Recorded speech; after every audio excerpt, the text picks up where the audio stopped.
That goes back to if you trust machines. Exactly. So this is on trusting machines. So.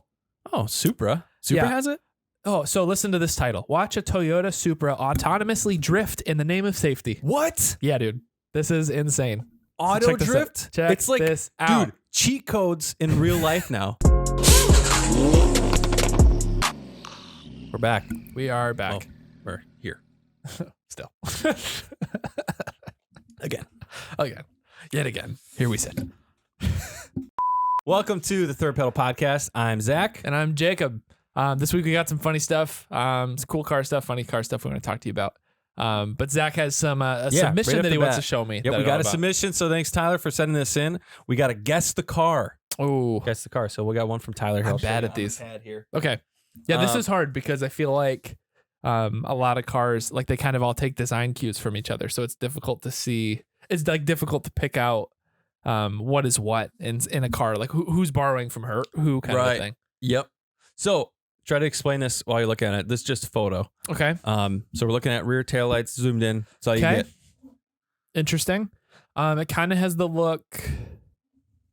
Man, it reminds me of my S6. It's got like that old Audi like wraparound light thing. Yep. Man, that's hard because it's like the Euro tray in the middle. Yep. It's got the wraparound red lights. It looks like it's got the hint of the white, which I know they always had like the white center part in there.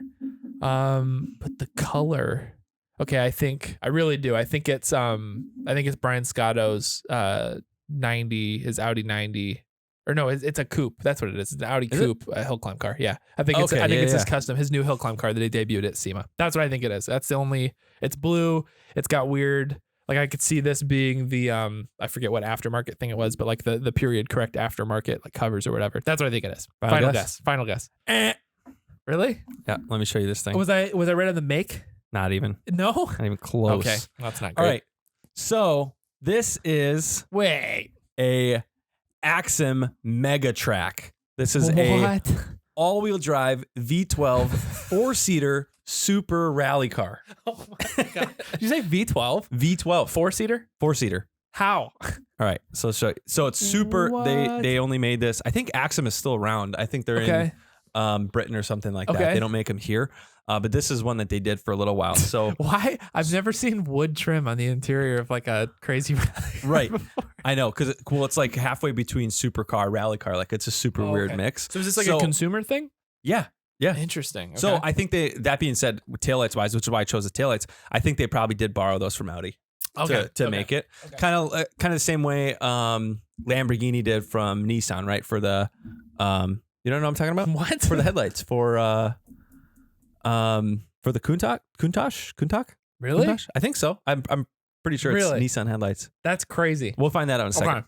That's crazy. Anyways, this has got adjustable ride height, so it's totally off-road capable. So you can see those. That's like the grayed out Euro tails.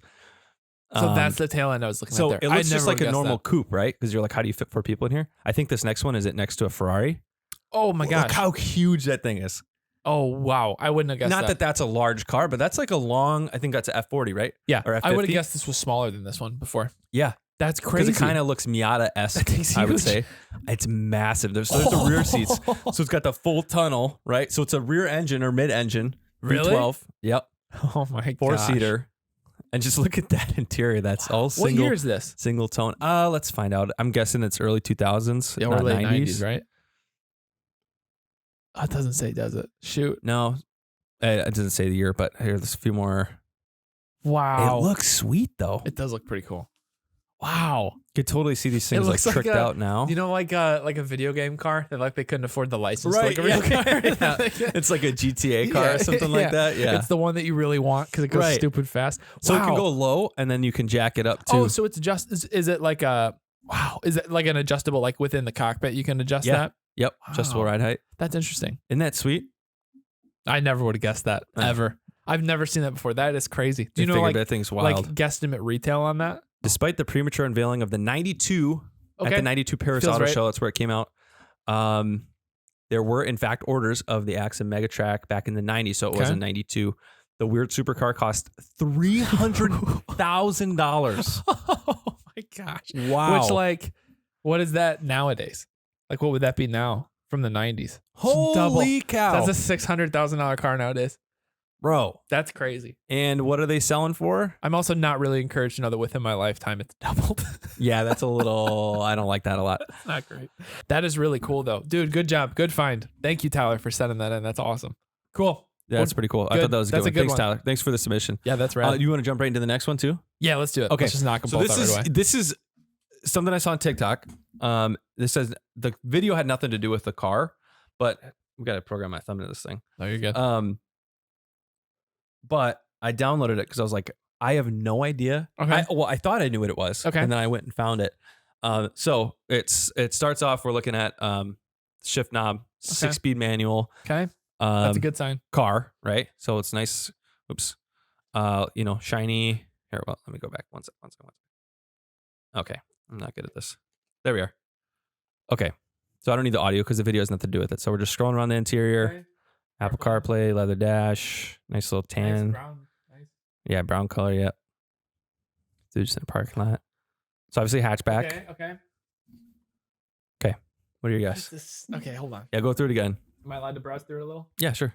Don't pause on stuff though, because then you can try and figure out, every manufacturer has different buttons and dashes and stuff like that. What does your instinct say when you're watching it? Like what car? Like maybe, like I think my initial thing would be like a 350 or 370, like something that kind of flavor, like a limited trim of something like that. I don't think that's what I might be cheating a little bit because I'm trying to think of whose typeface that would be. Like who would do the shifter, that font for the shift pattern. Should I tell you my thought process or do you want to guess first? Yeah, no, I'm going to go. But I think, this is the thing. I think I'm going to be surprised and I think they're going to be like, this is actually a Veloster or this is the new Chevy Cruze. Like, I think that's where it's going to go. Yeah. So like, I'm frustrated that I'm thinking that way, but I don't know. I think I'm going to go like a Nismo trim of like a 350. Okay. So I went GTI is what I thought it was initially, right? Because the new Volkswagen shift knobs, they got kind of that clear. Yeah. So this is the new GTI. Oh, you're way more methodical with it than I was. Right. So this is, and you got the chrome trim around, right? Yep. That looks so similar. That actually does look exactly like that. Right? And then with the super high end, I don't know if super high end, but it's like, really nice. Like it's got CarPlay, that big digital dash. The gauge cluster's wrong though. Volkswagen wouldn't do that. That's the thing that's what makes me think like GM almost. And then you got, I don't know. It was a hatchback. I was like, what are we looking at? I like super the seats. Nice. So this is you ready for this? Oh no. It is. It is a Cruze. The Chevy Cruze hatchback. It's that. Oh my gosh. No, that's not the hatchback version. Oh my gosh. It's that. Okay, that's pretty cool. Looks pretty nice. I'm not mad. If that comes in 6-speed, I'm not mad. Comes in a 6-speed. It's a front wheel drive. Looks like they do a diesel hatchback. I mean, if go to that picture of the whole interior. Yeah, so that's the probably the similar trim. Yep. Minus this is an automatic. That's a Cruze. Isn't that a nice interior? That's really nice.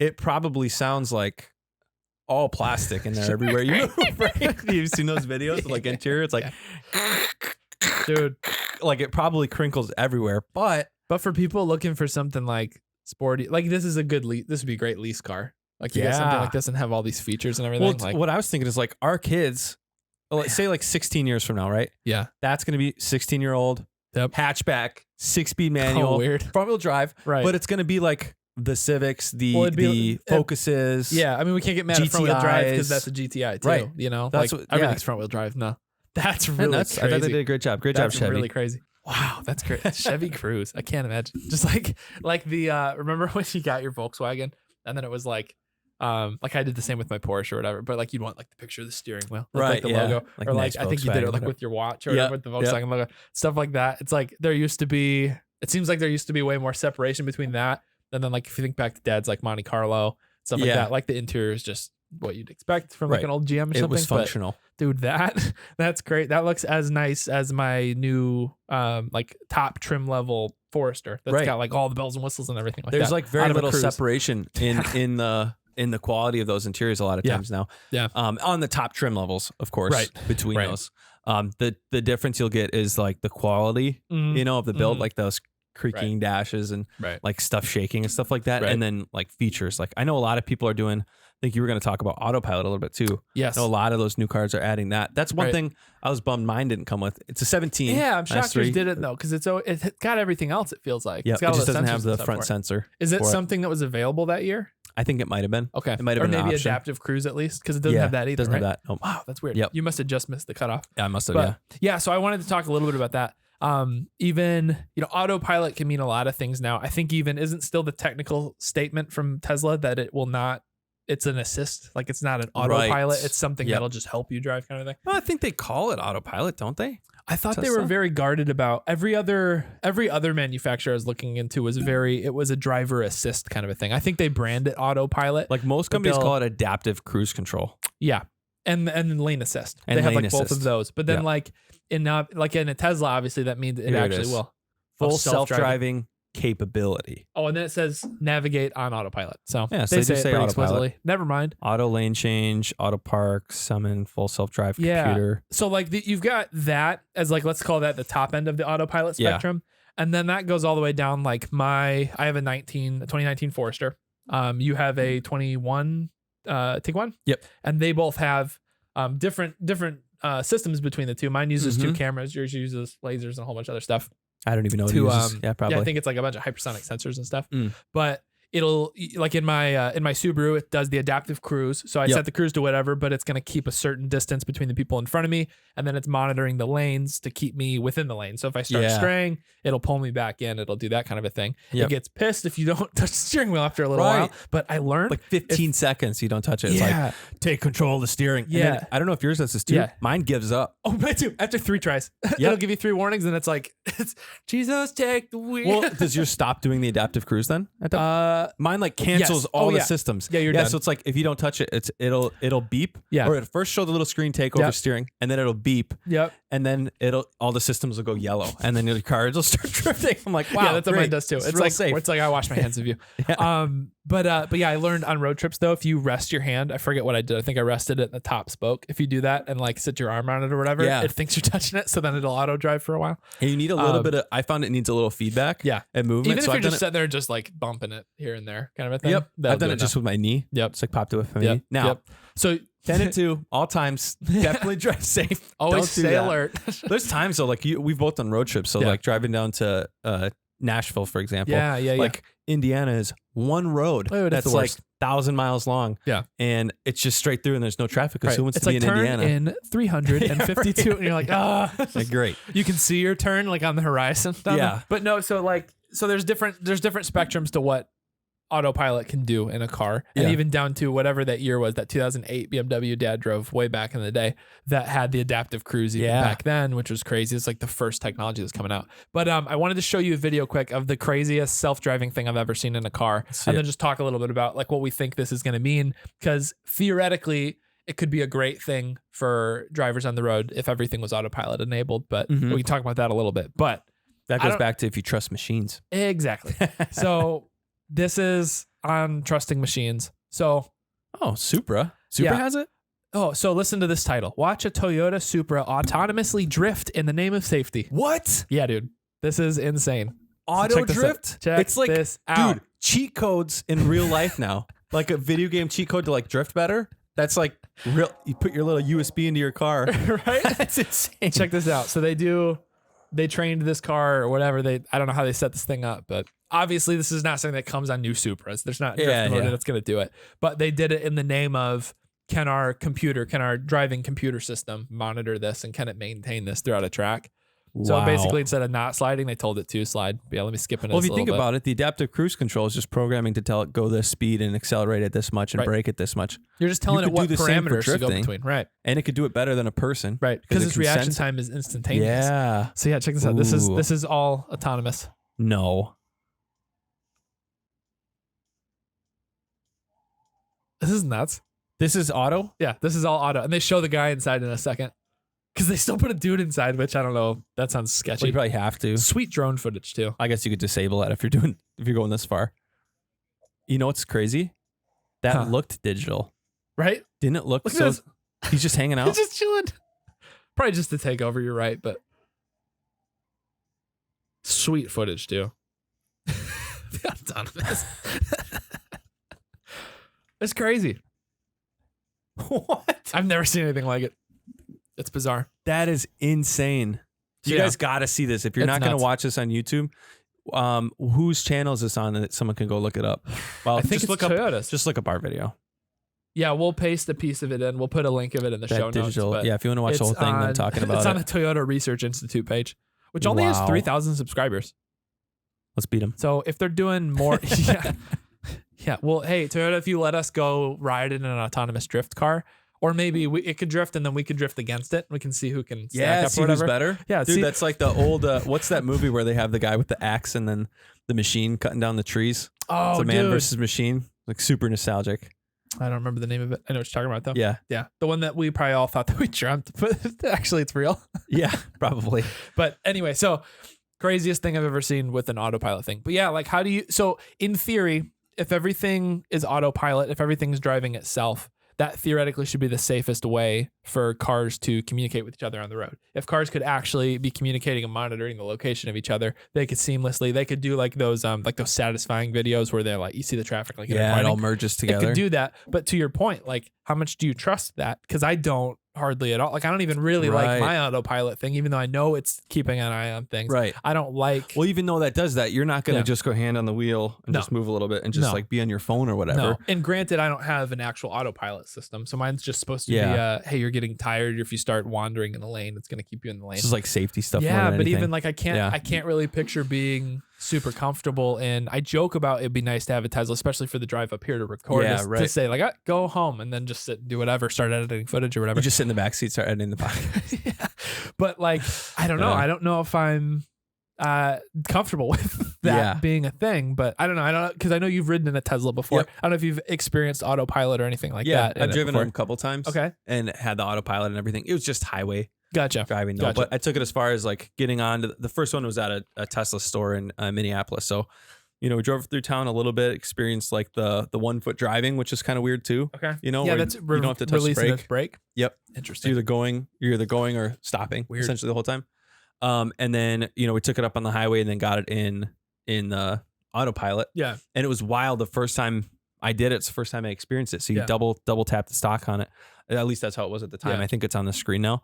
And it automatically centers you in the lane, puts you perfectly in the center. Gotcha. So you don't realize like how everybody drives a little bit more to one side because we're on the left side of the car, right? So we're like, sometimes we're too far to the right because we want to be centered. Sometimes we're too far to the left, whatever it may be. So you click that and it goes, it puts you right in the center. Like it felt like you got locked onto a grid. Yeah. And then so real quick, it's just like, hey, you suck at driving. So here it just puts you there. And then, it shows you all the blind spots. And then in the little screen, it shows who's next to you, who's in front of you, who's behind you. Yeah. And it like shows, it actually differentiates between like car, truck, person, bike, like all that stuff. It was crazy. That's nuts. And then I've seen it does the lane change too. Yeah, it does the lane change too. So you just keep it in auto drive, do the turn signal. It's weird. It makes sure it's clear and then makes the change. That's weird. Turns the signal off. And that's crazy. We took it as far as exiting the highway with it all the way to stop sign. Gotcha. And then hit the brake and that turns it off. Wow. That's crazy. Because I know it feels weird. Like I love the adaptive stuff. Like we went down to North Carolina last year right after we got the Subaru. With Chloe's family, and it was really cool because we got stuck. We got stuck in super bad traffic like a couple of times, and like every time that happened, it's great because you just turn the thing on. You keep your cruise set at whatever the cruise is going to be, and then it'll do the stop and go thing in traffic. If it actually has to stop, ours pauses, and then you have to resume it or whatever to keep going.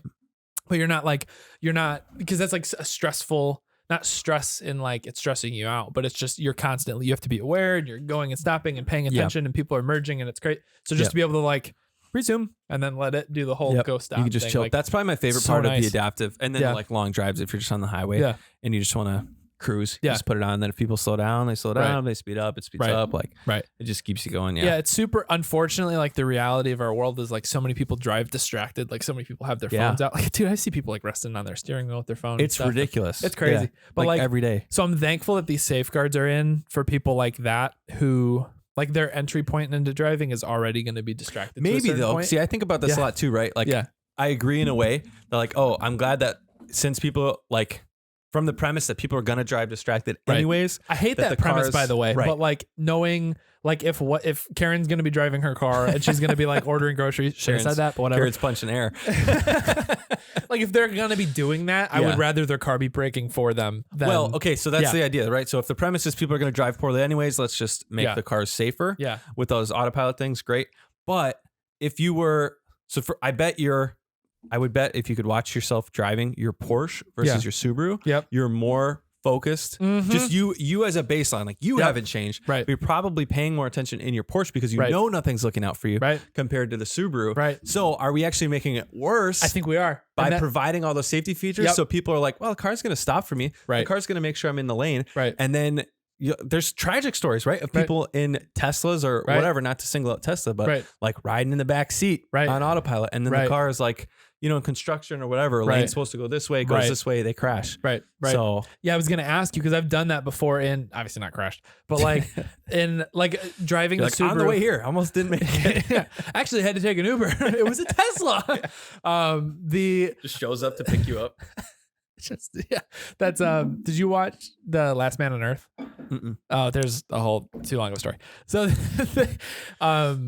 like driving in a car that has all the assists, it totally makes you a worse driver. Because then I drive in my WRX and it's like I'm way sloppier about lane placement and way sloppier, but I don't really trust the auto brake thing anyway. But the adaptive cruise thing is crazy because you'll set cruise in like a regular, like you probably do it getting into your Audi and set cruise. And then you're like, why am I tailgating this guy all of a sudden? And then you start getting up close. Yeah. If I drive the Volkswagen for like a longer, say like a week at a time, and then the weekend I take the Audi out. Yep. And then like, I noticed that too. Like I'll like drift lane a little bit. And I'm like, oh, I didn't realize I was depending on that so much. Or like get really up.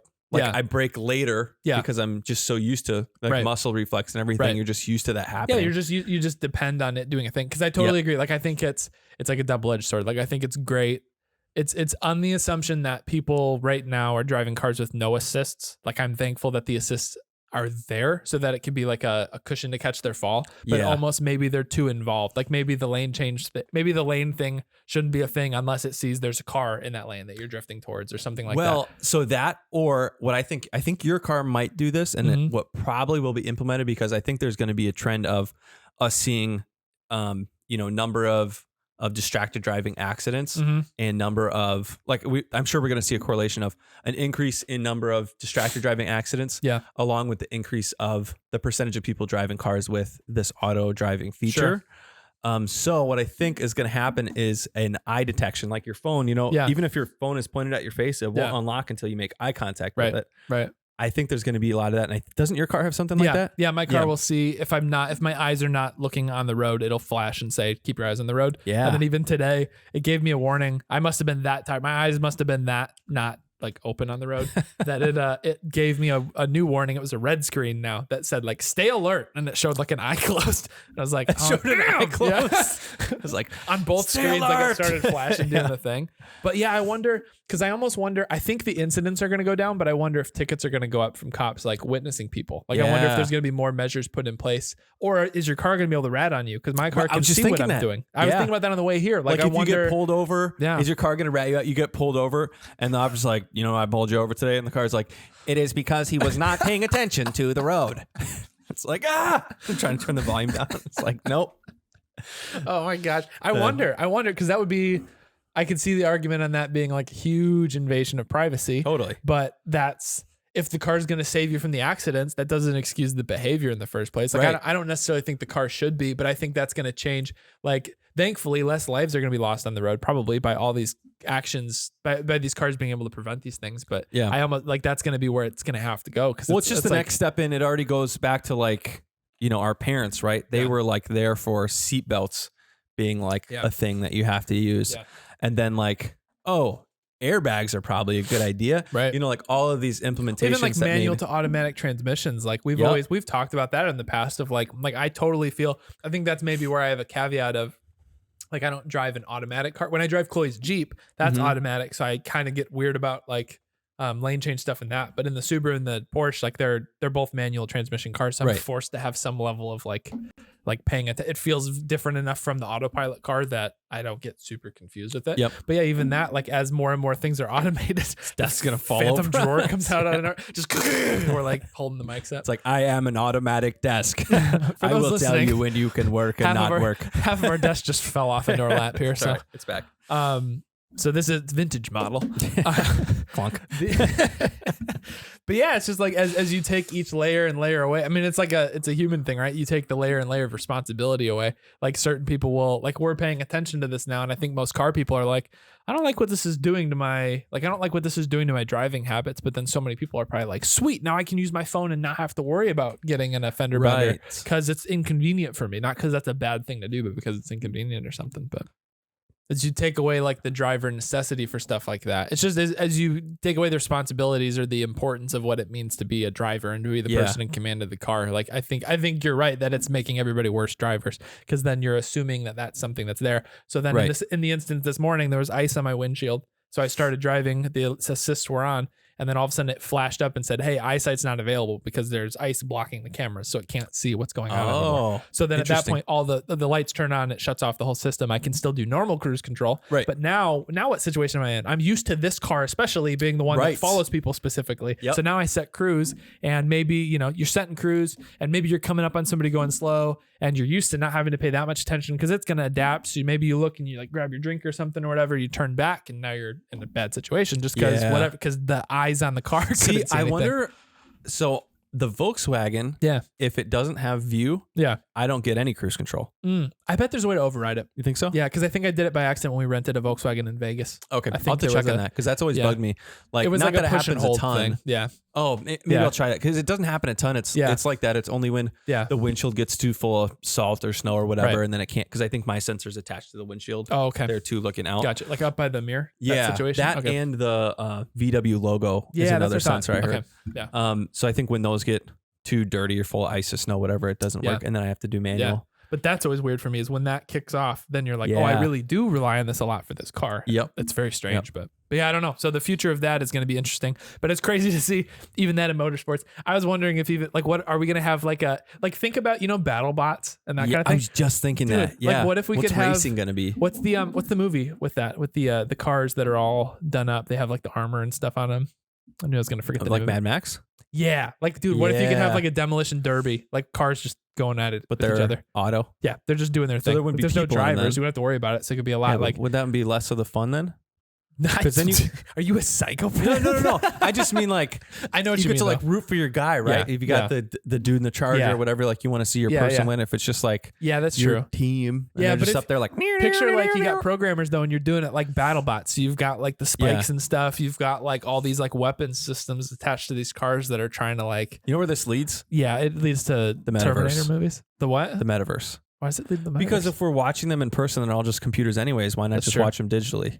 That's true. I think you can't get over Marky Mark. I don't think you can get over like because I don't think the whole metaverse thing, like I think it's interesting and stuff, but I don't think people would ever get over like watching that would be fine, because I could go do that on Forza now. We could go hop on Forza and we could go do something like that. But to see cars do it and to like, to whatever, whether they're electric or you're smelling the gas engines or whatever and you're hearing it and all that, I don't think you could get that experience.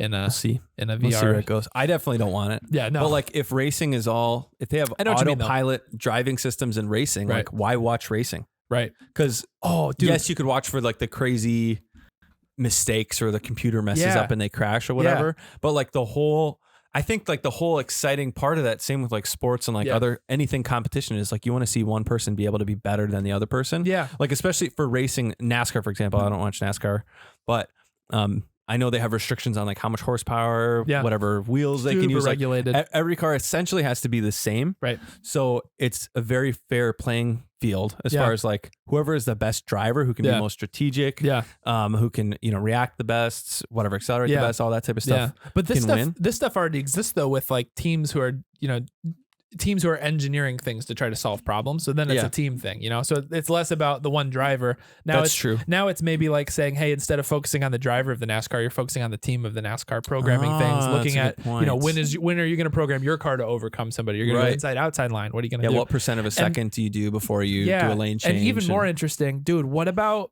so like let's say we wanted to get into drifting. Mm-hmm. So we're getting into it, whatever. What if there was a service like Road America had a few autonomous drift cars that you could go practice tandem drifting with? So you could just go out and do that. Or what if you could set up a whole heat of, you're not risking other drivers or anything, but you can go test your car against whatever heats. And then you can start turning up the intensity to say, I'm going to start on the easy level or whatever for a driver course. And then you're not risking all that insurance liability. You've just got a bunch of these autonomous cars. Maybe they're little go-karts. They're not full done up cars or whatever.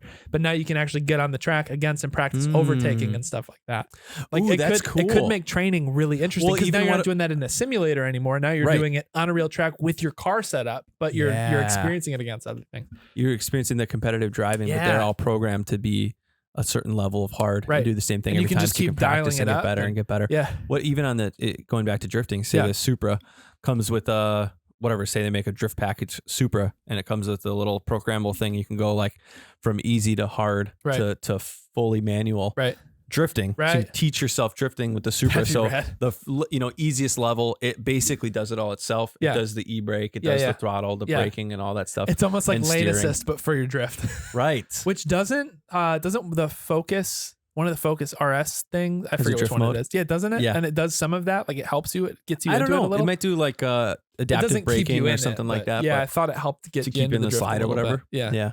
But I don't know. It seems super crazy where that stuff's getting, dude. All of the stuff that like we did with our crappy cars that we just had to like, or like you guys figured out how to do with like junky cars, getting them to do. Remember figuring out how to do a burnout or like drift a car?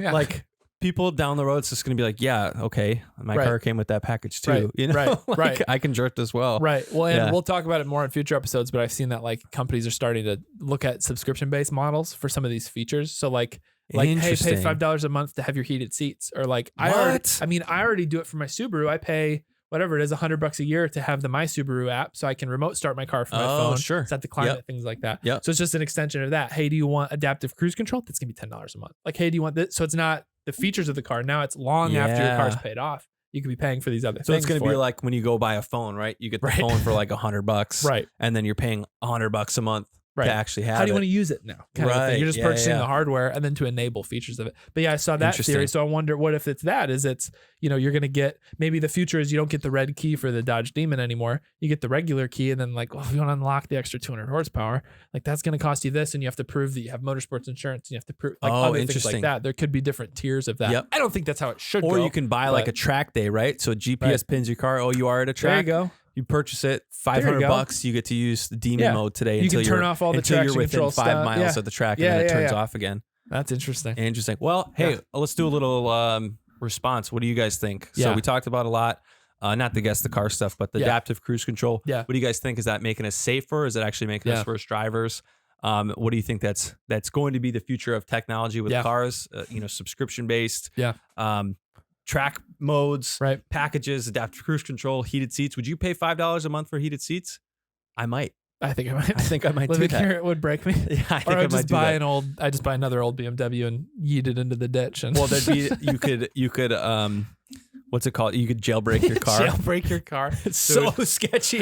I jailbroke it. If I turn right, it goes left now. But you get used to it pretty. Like I heated seats all the time. So, dude, that's great. I think we can. Awesome. So I saw a feature in uploading our podcast. We can actually add a poll to it. So I'm going to add a poll. We're going to test it on this episode. Yeah, let's see a poll on how do you feel about the whole driver assist stuff. Do you feel like it's making people better or worse drivers? Start there. See how it goes. So respond to the poll. It's going to be available at Spotify for sure. I don't know how that pans out for everything else, but we can do it on Instagram. I think TikTok, you can do a poll potentially. So we'll throw it up on there. But anyway, thanks for joining us this week.